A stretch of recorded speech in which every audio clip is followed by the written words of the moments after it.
We gather here to speak, to remember, to question, to build. Just stories in the shade, truth in every tongue, and courage passed hand to hand. This is where the elders spoke. This is where the rebels whispered. This is where dreamers still return. It's the people's tree. From your hearts to the microphones on your devices, this is Chini ya Mti. Under the tree.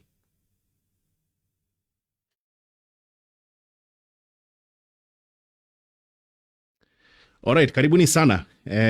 Leo tunaelekea Maasai Mara. Jina langu ni Jeremiah Kipainoi and we are with a gentleman. Sijui leo lugha tuongea gani kama ni Kimasai, lakini tunafurahia sana kuwa na our guest. He's familiar with the terrains in Maasai Mara. Kwa hivyo, kanga sa Ramon, karibu Oling. Ashe, thank you very much. Labda wenga sa itambulisha yake on na kiata siole kaya tungani midol tata. Tidianga yalo kitambulisha sinyege wana miyololo sinyelo. Karibu sana. Thank you. This is Maitai Daniel. Maybe I will be blending languages. Kingereza and Maasai, you know.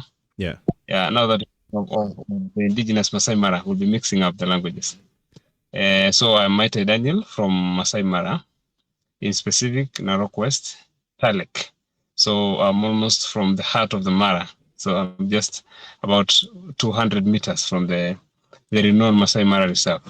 Yeah. Pleasure to be with you guys. Asholing na karibu. We are very happy to have you. We have someone else in the background. If you could also show up amo kiyolo na. Thank you very much. Asanteni sana. Karibu sana Daniel Maitai. Umepotea? Niko. Go ahead, Ndanginoi. 18th Assyrian and hanga karibu oleng amoro nyora yayo lajo ingwa na gidi ko na ketalek na jesu ndo karibu oleng enarishata kingirara rai makido yesi na ge yo lajo nena do yesi ai oshia ke nara de Maasai Mara esia yo wild beast migration enaidura oingati na sai oshia ke mara jo lava lio pishana tine wejo lava lele kutegemea dwana nkolongi na dona ile ngani alikinchera jogi karibu ntarikini tomonomieti ne wejo lava lio pishana na last mapekere na tokia endelea nikiro duodo rara oloidora ngoba orais lolo shole Kenya wina ale Maasai Mara negira ngamu na ke mheshimiwa Ole Ntutu gavana lenkare Narok nikiro duamba amara rate te nkidirisha ole ngashude tiniara na nafasi kidogo ana ye olopeny otim na kop ne Maasai Mara piligi yo adu amoshi anasia yishia na eduro engati na kajushi kununa moyore yo kila yo ngasia jamadi anasia ye na eduro sho engati. What happens na nyoshi naiko kanyoshi ebono engati ngordenalo na nataka doshi shiko anaka jushi kununa brio la jogeti olosho na le Tanzania le Diana le Kenya kanyo oshido entail na wild beast migration. Okay, thank you, Ndangenoi. And pleasure to share with you local and organic raw data about wildlife, wild beast migration in the Mara. And as I said, we'll need to mix up the languages because being from the Mara means a lot. If there are some wild languages, if wildlife could speak a language, we could as well speak the same language. But anyway, we'll try to mix up the languages. Thank you for the question. Now, wild beast migration is a natural phenomenon which has been there since our existence, because myself, I'm turning over 30, and since I was born, we've been having migrations, and this migration constantly on a specific time of the year, which is between July and October, active migration. Around end of October and November, they'll be migrating back. Now, before I probably explain a scientific proven reason why wild beasts migrate into Kenya and back to Tanzania, first of all, let me explain whether this was an existence that used to be there all along since the beginning of the world or not. Now, for you to stay posted, wild beast migration has just started as we are told through stories by our grandfathers and forefathers. Wild beast migration started around 1960, as some of the oldest people, being the custodian of the Maasai Mara and the Maasai elders, explained to us. They shared with us that an active wild beast migration started around 1960. That is when the Erkishili Aitset were born. So that was the time this wild beast migration started. And it was something that never existed before. But now, around 1960, this phenomenon began, and people just took it like it is something, of just because of the freedom of movement of wildlife across borders, because wildlife in the Mara and Tanzania do not have borders. They just cross over. It's a cross boundary. But now, when this started around 1960s, everybody just thought like it is nature, and it is something that has just erupted, and it was going to end any time. But fortunately enough, or unfortunately for that case, it never ended. So it's up to our lifetime today. So it existed from that time up to now. So it has become a routine. All of us just know that these animals will do migration around July. So it's an expectation of every year. So as we plan our schedules, plan everything, even long before we understood sustainable tourism, even our local activities like associated diseases, animal diseases. In fact, we used to know that at a specific time of period in a year, we will need to do something around our wild domestic animals, like our cows, for this case, because there is an associated illness that usually comes along with the migration. So traditionally, our herbs, our medicine people, or our traditionalists used to know how to provide a prevention to that, so that as migration takes over around July, our domestic animal will not be affected. So that is part of our schedule. We usually organize our schedules so that we are able to make sure that our animals are safe and protected. But now, coming to the scientific part of it. Before you go there, because we also had, I come from Nairobi National Park, so we border that. They are now gone. But I just wanted to know, maybe for people who don't understand, because there are some illnesses that come with wildebeest, just to see the intersection between these wild animals and how the Maasai also live.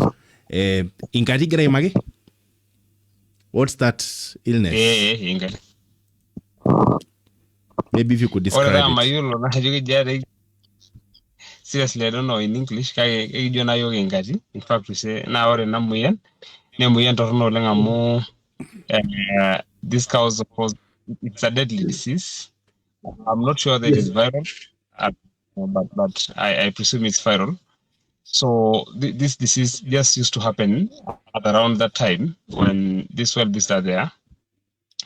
But generally, it is not really. It is the reason why it happens. Okay, according to our experience, it's because when this migration initially happens, that these animals goes to. They come here for mating. They go back to Tanzania. So as they come back, they have their cubs. They have their calves. So our elders, through an experience, shared with us that this disease is as a result of the hair from the calves. So when animals feed on the grasses and probably, unfortunately, feed together with the same hairs, then it causes the disease. So this has been through an experience. But you see, our people, in most cases, as I said, this disease used to be prevented traditionally. I cannot say we had our specialists. We had our bones. We had our who could prevent problems and diseases like those. So that thing was prevented and managed that way, during that time. So it's been a long time all along. And we found this disease is not treatable. That's why I said probably it's a viral disease. So the only way we could make to make sure that our animals are safe is to make sure that when animals are there, we try as much as we can to avoid the highly congested places with wild beasts, like the Mara itself, and some plains like the Loita Plains, which is today known as it's the Loita Plains, which is today taken over by fences. So when that time came, we used to migrate out of these corridors so that we move wherever these wild beasts are not there. So that is the least and the little way we could use to manage such a disease. But now, as I said, scientifically, we came to realize that this migration usually happens because these animals cross over border to come and mate here and go back and give birth. So that has been a trend. Now, today, when we have our sustainable tourism, we usually share with the tourists that these animals come here in large numbers April, July, through August and September. So they come over here, and of course, it has been through. This has been possible because of the mating and the nurturing. So it's a matter of mating and nurturing. What's nurturing? So that as they go back to nurturing. So they go and nurture their kids on that side, and they mate on the other side. So that has been the understanding around the reason why this migration happens. But now, again, this migration is also having several challenges coming along. Like we used to have this migration in large numbers, but with time, we are trying to we are seeing and trying to understand the reason why it's going down every day. But we are trying to assume probably it's because of encroachment, part of the thing that probably is affecting the migration.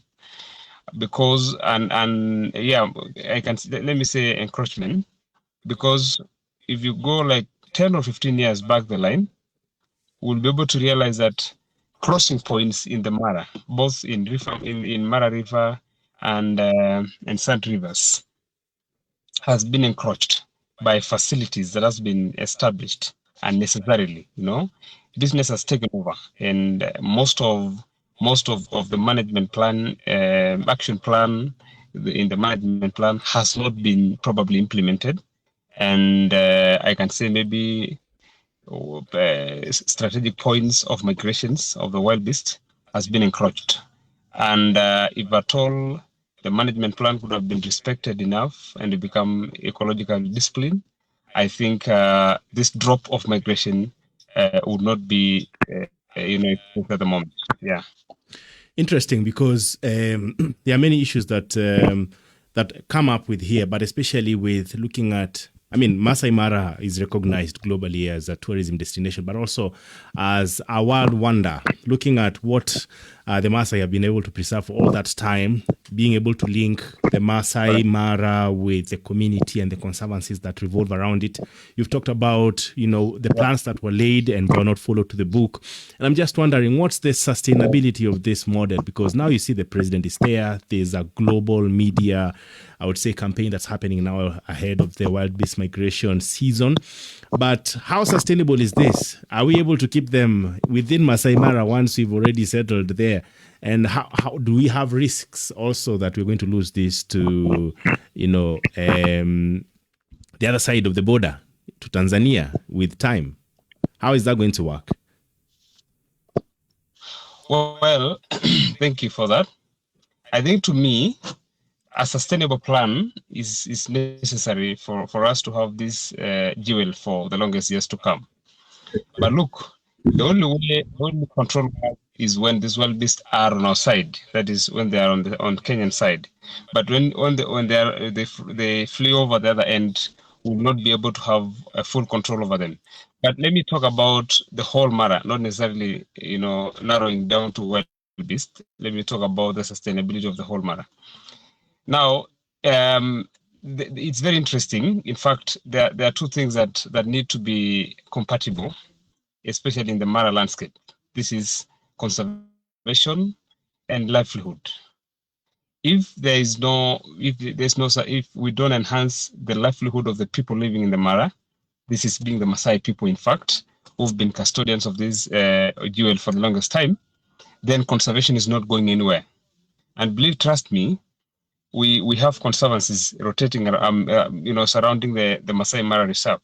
And for your information, 25% of Kenya's wildlife are in the Mara, whether they are in conservancies or they are in the Maasai Mara Reserve, right? So, and this is the largest percentage of wildlife in Kenya, because 25% out of 100 is the biggest percentage that we have. That's already a quarter. A quarter of all wildlife in Kenya, you're saying, is in the Mara. Yeah. Those are facts. So what I want to share is a sustainable plan is very important, because one, if we don't put up ways of sustaining the livelihood of the people in the Mara, like let me give a good example. In conservancies, the landowners agreed to lease their land for conservation of wildlife. But in the exchange, what they did, they are paid leases. In fact, lease payment every month, right? They also get bursaries through the lease payment, through the agreement they make. So they'll be able to get bursaries for education. They also get health covers, like a certain deduction is done through their payment, monthly payment, so that it goes to the health cover. So through such benefits, we are enhancing livelihood. And through that, people will be able to see and realize and experience, of course, the importance of conservation. So again, there is also a coexistence between wildlife and domestic animals, where we have a planned grazing plan, a very robust grazing plans adopted by conservancies. And I think this has taken us a long way.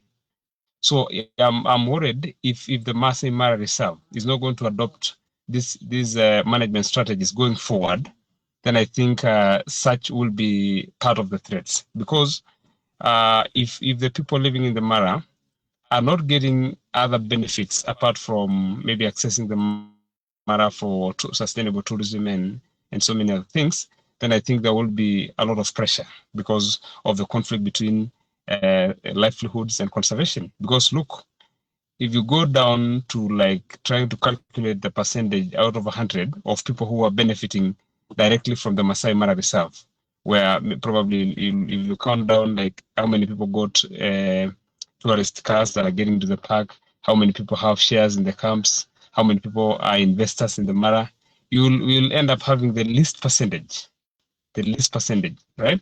So I think the best we can do going into the future, we must incorporate the people. These are the people living next to the Maasai Mara Reserve, whether it is the landowners having land in conservancies, or those who don't have, or those who have their land not leased. We need to bring them down together.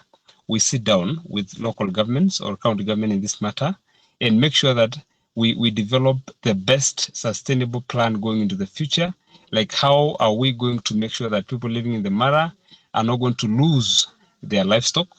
They're not going to lose soft benefits that they're getting from the Mara. We must also put down the best way that people living in the Mara, without regard to whether you have a car, whether you have a camp, are going to feel the benefit of having the jewel. So if we don't sit down in a dialogue, I think the Mara is facing a lot of threats, because maybe as we go into the future, I'll let you know the possible threats that are there already. I think we take a short break, because that's a hard. It's a lot of stuff to swallow. I'll take a very quick. We'll take a very quick break. We'll come back again, because there are other issues that we'd like to talk about here, especially looking at conservation, sustainability, looking at the community ownership, and just looking into the future. What we've seen, like from us here in Kitengela, where we've seen land from the Nairobi National Park changing just in a span of a decade or two. But before then, please, this is Chini Yamti. Also, I see a couple of people. They are online there. They are commenting. Gloria Sankok is saying, "Good job, my people." And she's saying, "Kazi Safi." Tifa J says, "I love the explanation." So please keep the comments coming. Tutafurahia sana as we move forward. We'll take a very short break. And then when we come back, we'll dive a little bit deeper into what we can look at, especially during this tourism marketing season.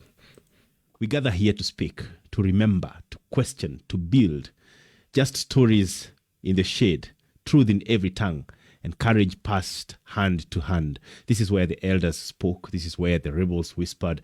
This is where dreamers still return. It's the people's tree.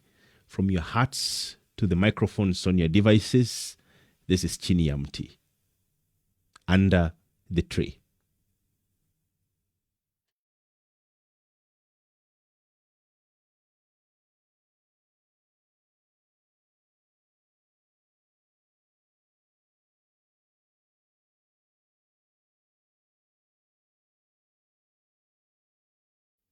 All right, we are back. Asanteni sana. And still in the conversation, we have Solomon Lengenya. Of course, this is his page you're going live from as well as mine.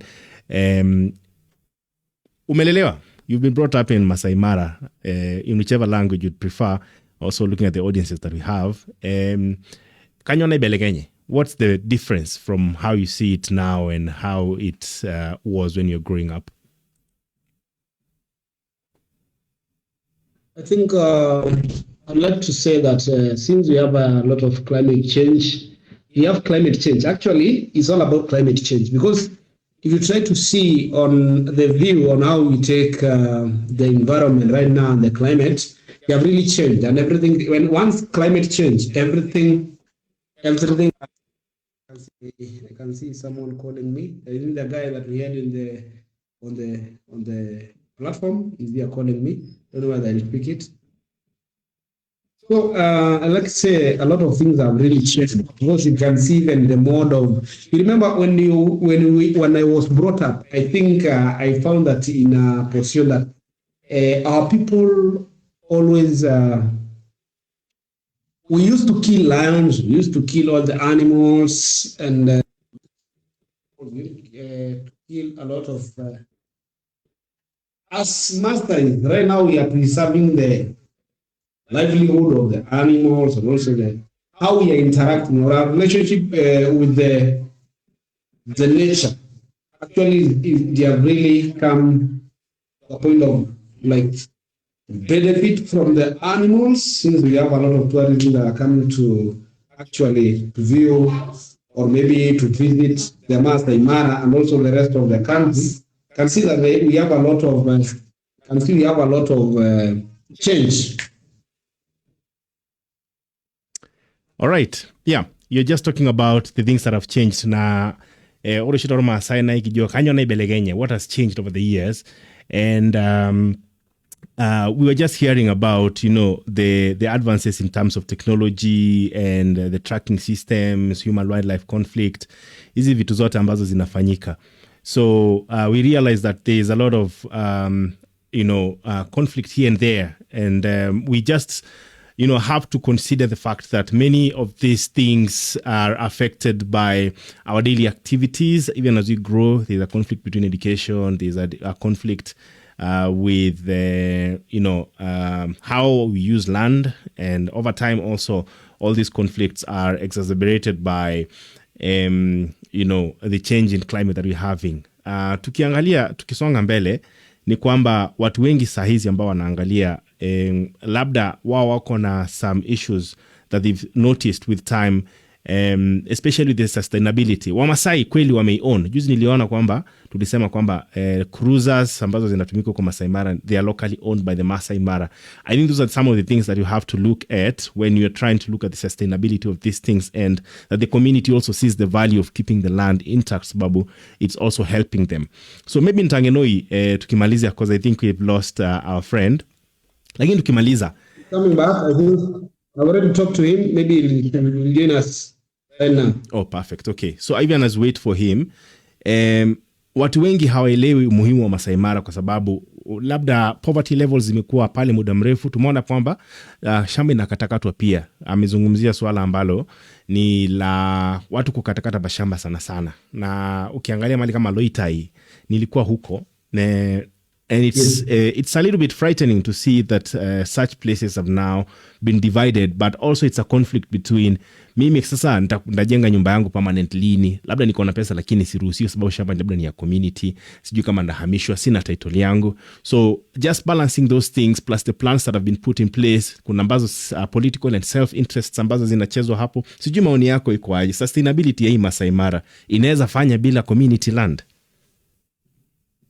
Like now, ore saizi duo amo ede na jiro na gere ndo na ile narman sela ngamuyo la joe Maasai Mara. I've been there, but now you see kia na Maasai Mara game reserve dana na zile way ni ndo yare ndo na ji conservancies ile way la na ke jora re way ne manya bar Maasai mi binaja shol chamba lo ngani mara jona ji ol chamba ni no ola lai ola ga lo ngani ga shol lo mai ne ji gizu dum ko shamba ine way ne dare mwisi le laki maybe panu like laki tetu mwisi ara dara a conservancy kaya we na jola ro conservancy kaya de yangai na shule conservancy ndo na jola we ne pick apart in the community is a community, okay, is a personal land na ki convert da into a conservancy la ke le da ni gonda rabita la ngo pe mwisi sinye we na dare.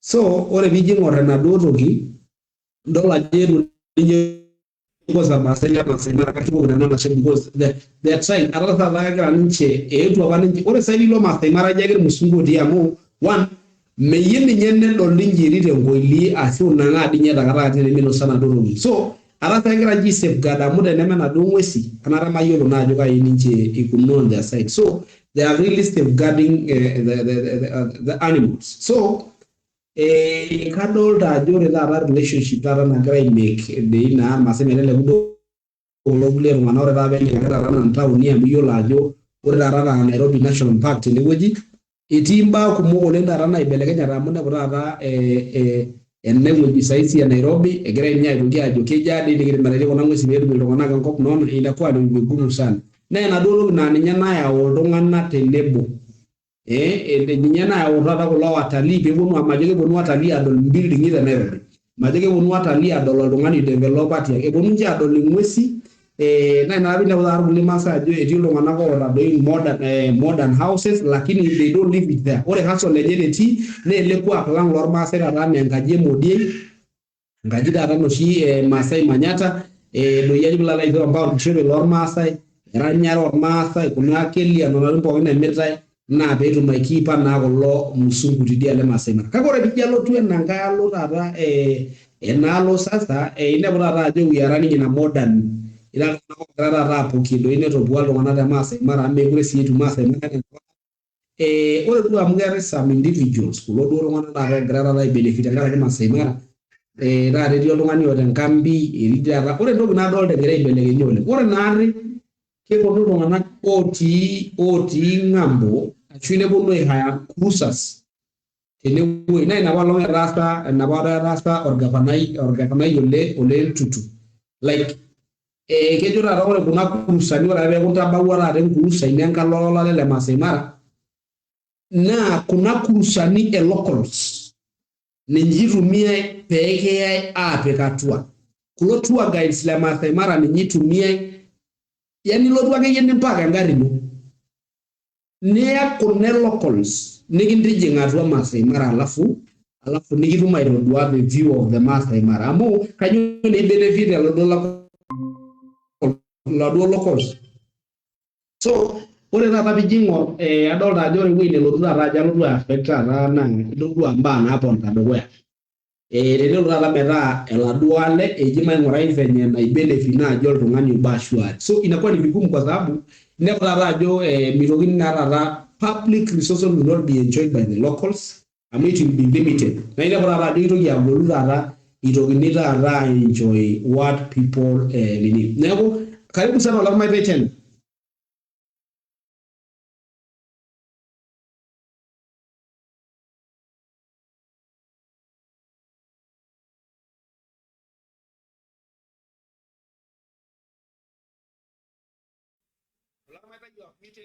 You have muted your mic. Sorry da. Ajito nai ore ngira anyo pe unmute tengalenye. Karibu sana. Iko sawa sasa. Ashe, just reframe a little bit, pekidolie vizuri amo, iti yankalo njini pekidolie vizuri. Just make sure that you are at the center. Perfect. Aya. Kigira na yemage esiye tourism. And in terms of tourism, we are looking at, the convergence of continents. Kimagiriana esiye conflicts nati atua, ngobon Maasai, conservation, land use, fencing, ownership, poverty, do a very big resource kage megera tungana benefit oleng, but also you're looking at a different market that's coming. Adiawa along China, now that China, there is a very big push, especially during this tourism season, with the Chinese eye market globally, either a phenomenon that also attracts the Chinese people. Adamuajo ore Chinese na kebaya 1.5 billion people, and it's a rife market. Dollar ajo economy na gere growing. Nyawegera Kenya I attract oye oninye. Ama yet na ramu yarushia la shumba who you take around. Of what essence does it have now that you're trying to market the Maasai Mara amid the challenges that we are facing right now? Especially now that the Chinese are grabbing market. Kindly refresh your question, please. I'm saying now that the Chinese are more involved, they are trying to market. We are trying to market more towards the Chinese and them coming in as a bigger market. What is the significance? There's a lot of China involvement. China, and that was being pushed not just from the local level but also from the highest levels in China. Kanyo essence bigitum more Chinese maybe on the eastern side of the world, to the Maasai Mara, looking at the conditions that we are also operating in right now. Thank you very much. Now, the biggest essence and the most important thing of trying to market ourselves to China, especially in the Mara, brings a direct impact, right? Because China now being the biggest economy, is of course a satisfying economy in the Mara. Because look what is happening now in the Mara. As I shared before, we are experiencing a little bit of unexpected number of clients this time, as opposed to previous years. Because what normally happens at this period of time in the year is that we'll be having a lot and many clients in the Mara, which usually satisfies everyone in the frame, in the pyramid. But now what is happening with the rise of the park fees to 200, that first have affected, because we usually have budget clients. You understand that? And having budget clients in our case means these clients are people that they can probably book outside the reserve and use the reserve in the day for their game drives. And by so doing, they are directly affecting or impacting local restaurants and hotels that are adjacent to the Mara, and that is already a stream of income for the local owners of the restaurants and hotels. At the same time, the land cruisers vehicles that we are owned by the owners, or in this case, the inhabitants of the Mara, being the young people in the Mara, of course, will receive a boost, because these people will hire the same land cruisers and getting into the reserve. So I'm saying it's very important for the Chinese market, because there are many, and they are of a mix-up of classes of clients, because there are high-end classes from the China. We also have those budget clients from the China. So it's a big economy that satisfies everyone. But would you say that this is a double-edged sword, where now we've sustained our access to the parks, and especially with the Maasai, that there are utilities, it's local employment. But at the end of the day, if you have a B&B or whatever outside the Maasai Mara, it also affects these people who would probably want to travel on a budget, as you say, looking at, the park fees that have been hiked, and also you being forced to access that part with not just a regular vehicle, that then reduces the number of people who would come there on a budget. Isn't it a double cutting edge, like sword on that side? Well, you see, the reason why I really support a scenario where we'll be having all kinds of clients is because now in the Mara, the high-end clients and most of them are the UK investors. UK investors, those from the US, especially those who are running conservancies, and some of those who have expensive hotels inside the Maasai Mara Reserve. Because McHugh, I think you should know that not everyone that can run an investment in the Mara, inside the Mara. It's very expensive, as opposed to those outside the Mara. So these people, the high-end clients and investors, are taking advantage because they are able to afford the $200. At the same time, they are enjoying the proximity, or no, rather, not even the proximity. The fewer the clients inside the Maasai Mara Reserve, they will be able to get proper coverage because there are few vehicles who can access the Mara, so it's not congested that much, right? So they take an advantage of that because it's like bullying, it's a business bully because they really enjoy because they can afford the payment and clients are few. But look, if you go back to the drawing board, the locals are being affected because the high-end investors in the Mara do not really impact the locals, like the young men and women who owns the vehicles, the Land Cruisers.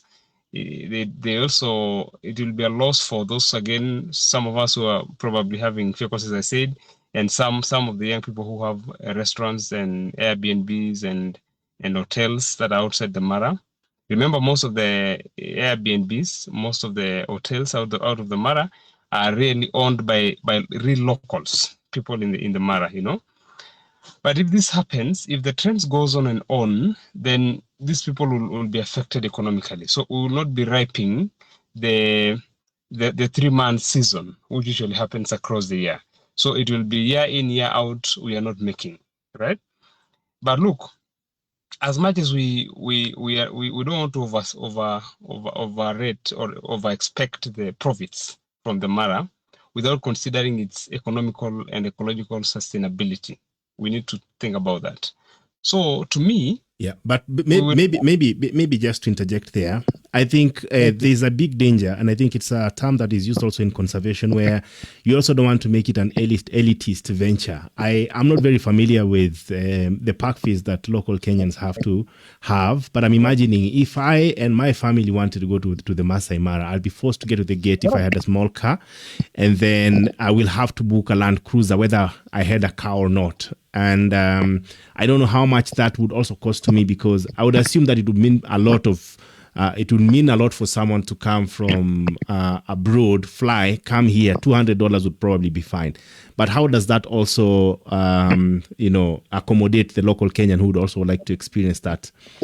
How are the park fees? What are the regulations as well, for anyone who doesn't know? Well, as I said earlier on, this discussion is something that need stakeholders, right? It's a cross-cutting thing that needs to bring so many people on board.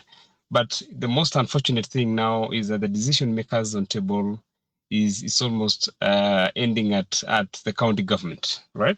It is the county government who are formulating, discussing, establishing on the park fees.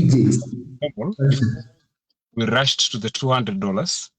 We were at $100, right? And this was very 100 all across, whether it is, it was 80, sorry. It was 80 all across, whether it is low or high season. And it was very sustainable, right? But for now, I think because I can see that my time is almost up, and because I'll be having a show right on Delhi, but now I'm seeing that there's a call that I'm receiving, but because I can see Maitai is a resourceful person, Jeremiah, maybe we can wind up, because maybe I'll be having sikuski lakini. Sorry, totally, 100%. On and on, I think this is a conversation we have to continue. But I think maybe as you wind up on that question, because I think it's important for any Kenyan outside there to know, Maasai Mara, people used to pay $80 for foreigners. I don't know how much they are paying now. I think 2,000, 3,000 Kenya shillings or 4,000 to access that. How sustainable is that also for a local Kenyan? How do we accommodate the local Kenyans as well so that they can appreciate this? And I'm saying this because in China specifically, there is not as much external tourism, but you go to those sites and they flock those sites, and they have stories that revolve around those people. People's heritage is also included in the tourism there. So now, as we've divided land and communal spaces are quickly disappearing, maybe as we bring this to a close, what would be the best way to go forward? Sorry, Ntangenoi. What would be the best way forward for us to move to just make sure that is sustainable as we move forward, especially for the locals? Thank you. Three things. One, we need to understand that everybody in the pyramid must be taken care of, whether they are budget clients or not. And I talk of budget clients, I include local Kenyans. So I think the best thing we can do is that let's sit down and have a framework which brings all of us together in terms of affordability, so that in terms of sustainability, especially in the ecology, in the Maasai Mara ecosystem, without, of course, taking too much advantage of the Mara, like over enjoying the Mara, at the expense of destroying it in terms of too much tourism flocking into the Mara, encroaching it and all that. So I think we must be guided by frameworks. And one of the framework is like, for example, sustainable entry fees without hiking them, because the moment we hike them, it becomes too much. That's one. Number two, we must as well think of the Mara as a jewel. Whether you are in Nairobi, whether you are anywhere, we must make it as much as attractive as it is possible. And this can only be possible if, for example, and I want to, because I don't want to rush away, let me quickly chip into what you said. A Kenyan who do not have a Land Cruiser cannot access the Mara. I think that really has been making sense, because if today you come with a saloon car and want to access the Mara, it's already dangerous for your life, and at the same time, ecologically, it is not presentable. Yeah. For example, seeing white cars in different colors inside the Mara. Remember, this is Ntangenoi, as you close, just a moment, Ntangenoi, he's finishing up and then we close it. So the last thing is that the last one, Maasai Mara and other conservation rotating around the Mara, like the Mara landscape, this being the conservancies, right? Need to do three things, especially for young people. One is inclusion. Young people must be included in the table of making these decisions and all that, because these people have the energy, time and resources. Time and energy and the knowledge. Number two, there must be representation, because there is lack of representation for the young people. Okay. Yeah, and of course, if we do this, it becomes very easy for us to bring new insight into conservation. If you go into the Mara, and I'm finishing up, if you go into the Mara today, there are local methods of controlling or in this managing the Mara, especially like people are still using fire, which is very, very, very barbaric, very unfortunate. It's not healthy.